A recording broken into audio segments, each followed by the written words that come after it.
depois já vou explicar. Boa noite ao painel e boa noite aos ouvintes. Eu queria destacar dois aspectos que me parecem importantes. O primeiro tem a ver com a questão relacionada com a lei das 40 horas. Como sabem, o Partido Socialista foi contrário à medida apresentada pelo Governo da República. Felizmente, a Assembleia da República aprovou uma lei que permite, no quadro da negociação coletiva de trabalho, que essa lei de 40 horas possa ser reduzida para as antigas 35 horas através dessa negociação coletiva. E eu queria destacar a circunstância de, na sequência do apelo que o Partido Socialista fez às câmaras em que tem poder ou alguma influência, esse processo de negociação para as 35 horas já começou, nomeadamente no Funchal, em Machico, mas também nas outras câmaras do Partido Socialista, e isso é, do nosso ponto de vista, uma boa notícia, porque, por um lado, no plano científico não está provado que estas 35 horas venham a aumentar a produtividade nas autarquias, e, portanto, isso é um fator, do nosso ponto de vista, muito importante, e, além disso, consideramos que isto é um retrocesso civilizacional, obrigar a aumentos de horas de trabalho sem haver uma contrapartida do ponto de vista da produtividade. A segunda nota que queria referir tem a ver, neste caso é uma nota negativa, tem a ver com a informação que tivemos recentemente que o Governo Regional pretende retirar compulsivamente o Centro Cívico de Porta Cruz da gestão da Câmara Municipal de Machico.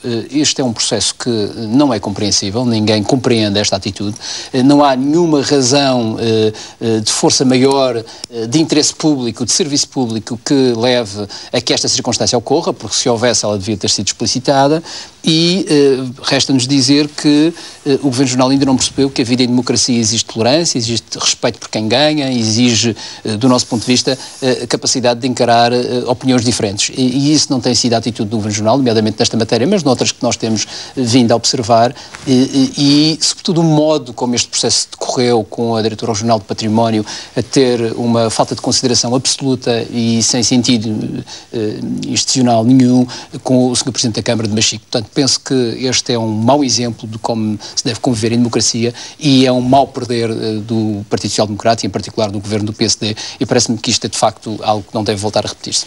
Que leitura é que faz desta intenção manifestada pelo PSD, enfim, de propor à Assembleia que avance com um programa de comemorações do 25 de Abril?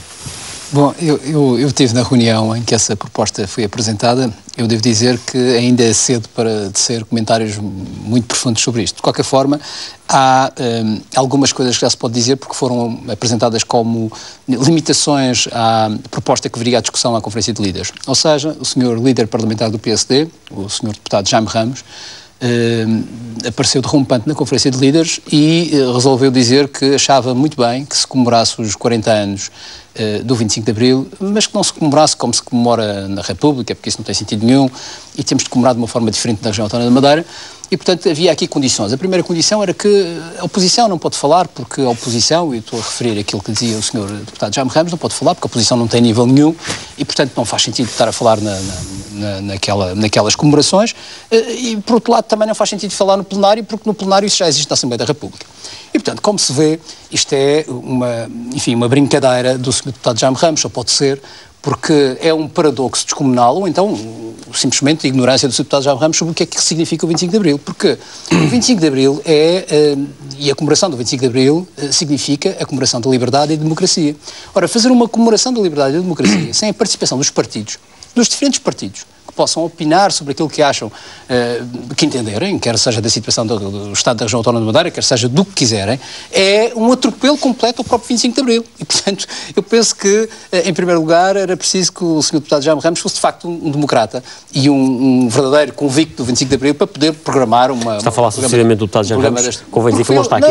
Embora Rafael apresente o PSD. Estou a falar porque foi o Sr. Deputado Jaime Ramos que apresentou a proposta. Claro. E tem que explicar, de alguma forma, quais são as limitações desta proposta. E respondendo à pergunta que o Gil fez, para concluir, já que já não tenho mais tempo, para concluir, eu tenho a impressão que o que está em curso relativamente aos 40 anos, de celebrar os 40 anos do 25 de Abril, é mais uma vez uma hipocrisia do PSD. Não querem celebrar, entreteram-se com este tipo de programa e ficamos na expectativa para saber o que é que vai acontecer, mas nada de bom me parece que vai aparecer aí.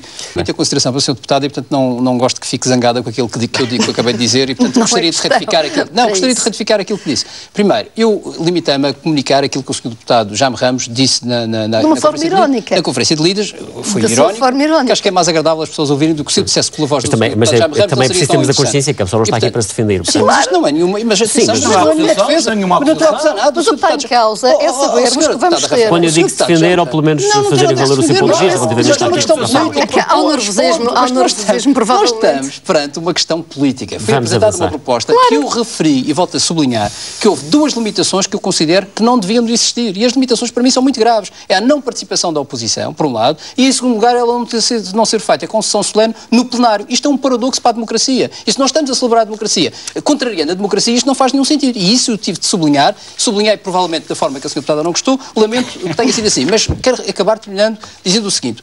Disse bem, o Partido Socialista já apresentou um decreto legislativo regional para criar uma comissão para organizar os 40 anos do 25 de Abril. Portanto, nós estamos de acordo com isso. Agora, não excluindo o povo da Madeira, porque excluindo a oposição é excluir parte do povo da Madeira. A proposta apresentada já tem essa limitação. Só isso. Vamos aguardar. Bom, vamos Carlos Pereira. Bom, esta comissão de inquérito foi uma comissão de inquérito proposta pelo Partido Socialista já há quase 2 anos, e é bom que se saiba isto. Há quase 2 anos e ocorreram basicamente 6 ou 7 reuniões desde que ela teve início. No início das comissões de inquérito, o Partido Socialista propôs uma metodologia de funcionamento da comissão de inquérito. Essa metodologia implicava a audição a dezenas de pessoas. Eu admito que talvez fosse difícil ouvir tantas pessoas conforme o PS propôs, mas poderíamos ter ouvido muitas mais do que aquelas que ouvimos, e algumas são muito relevantes, como por exemplo um dos responsáveis pelos relatórios do Tribunal de Contas relativamente às PPPs da Madeira, o responsável pelo relatório à dívida da região da Inspeção-Geral de Finanças, os próprios, na altura solicitamos inclusive uma reunião com a Troika, se fosse possível, que também era importante, porque o segundo relatório da avaliação da Troika, a segunda avaliação da Troika relativamente ao país, fez uma referência à suposta ilegalidade das parcerias na região da Madeira. O que é que a maioria alegou para não se ouvir essas pessoas? Bom, como sabe, a maioria não tem necessariamente que alegar alguma coisa, basta votar contra e, portanto, não precisa justificar. E, portanto, foi mas isso. Deve ter apresentado alguma justificação, mas eu tenho medo agora de justificar. Tenho medo de justificar. Posso estar aqui a fazer alguma ironia e a senhora deputada Rafaela pode não gostar e eu não quero ferir a suscetibilidade da senhora deputada Rafaela agora. E, portanto, mas vamos ao que interessa realmente. A razão de ser desta comissão de inquérito era muito simples. Era 2 coisas, basicamente. Era apurar as responsabilidades governamentais na assunção destas parcerias, na forma como a criaram, e, em segundo lugar, avaliar, basicamente, o custo-benefício dessas parcerias. Se, digamos assim, o custo que os madeirenses estão a pagar está a ser entregue um benefício adequado ou justo, proporcional àquele custo. E eu considero que a primeira questão foi, francamente, resolvida pela exposição do Sr. Secretário Regional das Finanças. Porque o Sr. Secretário Regional das Finanças, desde 2 ou 3 intervenções, porque são à porta fechada, porque isto é um mau funcionamento das comissões, as comissões são à porta fechada, apesar de nós pedirmos para serem abertas, o Sr. Secretário disse à porta fechada que considerava que nós tínhamos razão, ou seja, que a manutenção afeta aqueles contratos de parcerias público-privadas era exagerada, era demasiado e, portanto, tinha um custo mais elevado do que, efetivamente, nós devíamos estar a ter. Mas isto é assumido pelo Governo, aliás, isto faz parte do PAEF obrigar isso também. Mas, Gil, há aqui um dado muito importante. É que nós já pagamos 900 milhões de euros. No fim de 900 milhões de euros, o Sr. Secretário Regional vem dizer, afinal, isto foi muito dinheiro. Desculpe lá, mas quem é que se responsabiliza pelos 900 milhões de euros que pagámos? É que se foi muito dinheiro, então provavelmente nós devíamos ter pago 600 milhões de euros.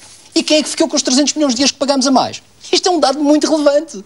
É porque 300 milhões de euros é, aliás, mais do que o aumento da receita fiscal que tivemos este ano, que está toda a gente num arraial de felicidade. Ainda não percebi bem porquê. Portanto, é preciso que nós tenhamos noção do que é que estamos a falar.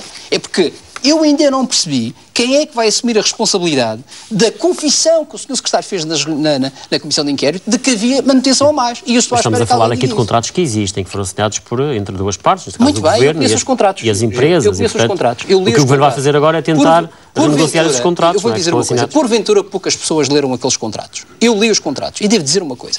Eu não sou um entendido em parcerias público-privadas. Nem sequer sou um entendido em construção civil nem em obras de artes daquela natureza. Agora, há uma coisa que eu sei. Eu li aquilo e devo dizer que os valores e as terminologias que lá estão para a manutenção que está ali afeta, parece que vão construir alguma coisa da NASA. Porque aquilo não é, de certeza, uma via rápida.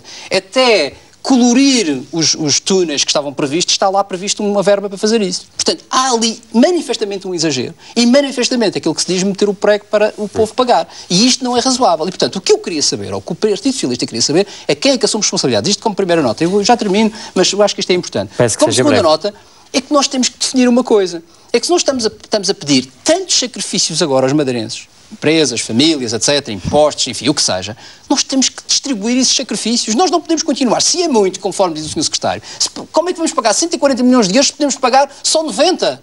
Isto não faz sentido e isto não pode-se esperar 3 anos para fazer isso, tem que acontecer já, porque se pagássemos só 90, sobravam 40, e 40 milhões provavelmente dava para ter complementos salariais, por exemplo, ou para ter apoios à pobreza que está cada vez mais descontrolada, ou, pelo menos, não aumentar os impostos da forma como já deu para perceber a sua posição sobre isto. Só para terminar, só uma nota final.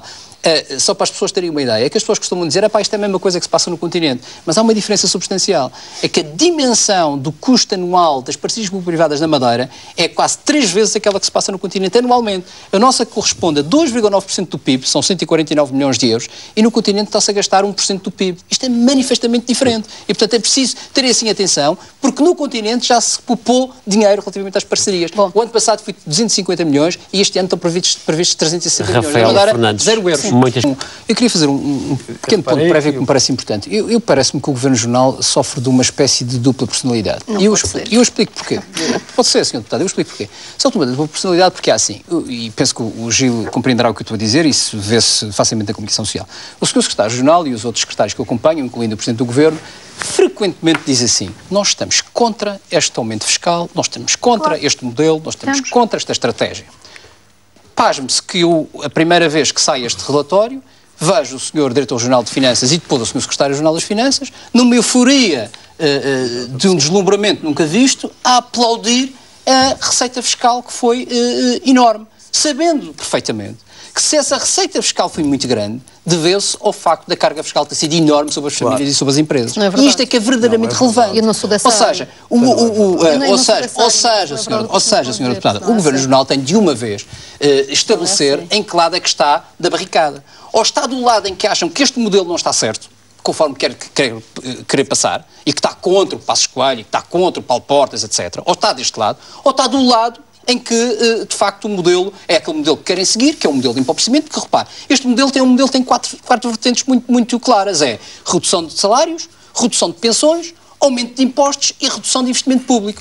Isto é um modelo que nós não concordamos, porque este modelo leva ao empobrecimento da região autónoma da Madeira. Porque isto nem sequer é sustentável. Nada destas coisas que acabei de dizer. Ou seja, para nós mantermos o déficit no estado em que estamos, que é aquilo que o Governo Regional gosta de se vangloriar, significa que estas 4 medidas que acabei de referir, com a dimensão que elas têm que se manter daqui para a frente. Ou seja, são medidas que têm que se manter para nós estarmos estáveis do ponto de vista de consolidação orçamental. E isso nós não podemos concordar. Nós queremos mais receita fiscal, é verdade. Nós estamos de acordo com o aumento da receita fiscal, Gil. É muito importante que se diga isto. Mas não há aqui um valor que é significativo, por exemplo, no caso das que pode ser sustentável ou não? Já vamos lá à Zona Franca. Já vamos lá à Zona Franca. Deixa-me só acabar isto. Nós estamos de acordo com a questão do aumento da receita fiscal, perfeitamente de acordo, faríamos tudo para isso, só que há uma coisa que nos separa do PSD.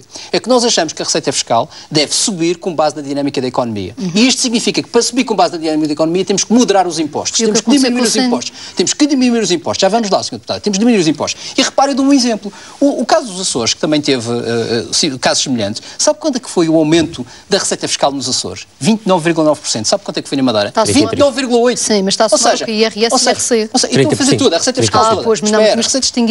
Já vamos lá. É importante distinguir. Eu não sou dessa área. O PSD tem um problema. É que quando tem um problema, refugia-se no SIN. Não é sempre assim. É um problema de argumentação, não sabe o que diz o SIN. Já vamos lá. Eu sei os números, Sra. Deputada. Eu, modéstia à parte, sei o que é que estou a falar. Pois, eu estou a dizer, eu não sou dessa área. Então, estou a querer dizer é que os Açores, não tendo feito um aumento de uma carga fiscal tão significativa como fez a região autónoma da Madeira, tive um aumento de carga fiscal maior do que a Madeira. De receita fiscal maior do que a Madeira. E porquê? Porque a economia está a funcionar melhor do que a da Madeira. Os números são aquilo que nós queremos. Não, mas é o que lá está. Está a juntar IRS com o IRC. Agora já vamos à questão do... Não deve, não. Não, o povo paga. Não, seja na empresa, seja em casa. Senhora Deputada, nós estamos a falar... Sabes porquê? Porque os Açores, até porque... Sabes porque a questão é distinta? Está a perturbar deliberadamente, só pode ser. Não acredito que não quero ouvir... Isto não é a minha área, mas quando eu olho para aqui, o que é que se pode ver? No caso concreto dos Açores, eles até aumentaram a carga, até aumentaram o aumento que houve em termos de cobrança ao nível em sede de IRS. Sim. E se eles têm, mas em se os Açores têm uma carga fiscal mais baixa do que a Madeira, como é que fizeram uma maior cobrança? Quer que eu lhe diga como é que foi, já lhes digo. Teve um aumento do IVA de 38% e nós só tivemos 8%. Mas eu não estou a somar os IVAs. Não, mas isto é carga fiscal. Estou a falar do IRS. Estou a falar do IRS. Não, e a compensação salarial? Vou pedir que não entre muito em diálogo, que por vezes apreendo todos. Rapidamente para tenho que explicar a origem. Não podemos fazer agora aulas de fiscal. O que importa aqui é que quando estamos a falar em carga fiscal, estamos a falar dos impostos todos. Sim, mas isso não se pode fazer dessa forma. Claro. Com certeza que se pode fazer. Claro, tem que fazer uma análise do imposto. Pode fazer todos os como impostos, como é óbvio. Mas se quiser que eu fale de cada imposto, Rafael Fernandes, vamos permitir que o Carlos Pereira possa concluir para depois avançar. Eu não estou a conseguir concluir, que a senhora deputada já vai conseguir. E peço que seja breve. Eu não estou a conseguir concluir o meu raciocínio e as pessoas nem sequer vão perceber aquilo que eu quero dizer. Percebem. Se explicar bem, as pessoas percebem. Com a circunstância de os Açores ter tido maior moderação na carga fiscal, toda a carga fiscal, IVA, IRS, IRC, e pode-se fazer esta análise, a economia funcionou muito melhor, porque a procura interna melhorou, porque as empresas estiveram melhor, porque, enfim, um conjunto de circunstâncias, porque o IVA foi maior, porque houve mais transações internas e, portanto, isso melhorou. A Madeira, não fazendo isso, teve a economia a descer 7% em 2012, deve descer também a mesma coisa ou mais em 2013, e, portanto, o aumento do IVA... Como é que justifica que a Madeira tem uma cobrança em sede de IRS menor que os Açores? Porque a carga fiscal foi significativa. A carga fiscal foi significativa. Está a ser incoerente. Não estou a ser incoerente. Não estou a ser incoerente. Portanto, foi para concluir, Carlos Pereira, para passar a palavra. Relativamente à questão que a senhora deputada insiste que eu falo, deve ter sido alguém que lhe deu instruções. Fala no CIM. E a senhora deputada está a conseguir fazer esse trabalho. Eu dou os parabéns por isso, que não fugi da sua obsessão relativamente ao CIM. Não querendo falar daquilo que é essencial, que é o modelo errado que o PSD está a seguir. E, portanto, relativamente ao CIM, eu devo dizer o seguinte. Nós estamos completamente de acordo com o contributo positivo do SIN. E mais. O seu governo na República não teve. Mas pronto, mas nós estamos. Rafael Fernandes, vou pedir que... E retirou-nos, desculpa, tem que avançar o programa. Mas eu não estou a conseguir acabar porque rapidamente, a senhora está a seguir aquela... Vou ter que passar a palavra também ao Roberto Guiar. Nós estamos de acordo com o SIN. Só há aqui uma questão que nos separa outra vez do PSD. Nós achamos que o SIN não pode ser apenas um mecanismo para a obtenção de receita fiscal. Ele deve ir mais além do que isso. Ele deve ser um mecanismo de obtenção de receita fiscal, mas também um mecanismo de diversificação da economia, criando emprego e criando mas eu gostava de... E isso não foi ainda, e esse esforço tem que ser feito. Eu acho que a história deste pequeno Daniel é o desmentido mais doloroso da hipocrisia do governo relativamente à pobreza. Essa foi forte. Porque é verdade, é verdade, senhora deputada, porque durante anos o governo chegou a ir ao Parlamento dizer que a pobreza era 4%. 4%, era quase um país sueco, ou noruego, um país nórdico. Passado pouco tempo ficamos a perceber que não era isso, que o INE apresentava a Madeira como das regiões do país com maior risco de pobreza, que tínhamos 30% de pobres, que 15% vivem em pobreza persistente, enfim, um conjunto de indicadores que desmontam tudo isto. E, portanto, o que vimos com este caso do pequeno Daniel, que passou na comunicação social toda nacional, é o retrato desta Madeira nova. E repare, no mesmo dia em que há uma notícia que diz que 29 mil madeirenses precisaram de apoio alimentar, o Governo Jornal, no outro lado qualquer, num seminário sofisticado, apresentou o livro das 4.886 obras que fez ao longo deste tempo. Ou seja, a política do petão falhou, porque as pessoas estão pobres, estão desempregadas, não têm apoio nenhum, e o Governo, impávido e sereno, festeja o livro das 4.886 horas. Isto é o resultado de uma Madeira falhada, de um governo falhado, de um modelo de gestão falhado, e, obviamente, os madeirenses precisam de alternativas e de soluções diferentes. Rafael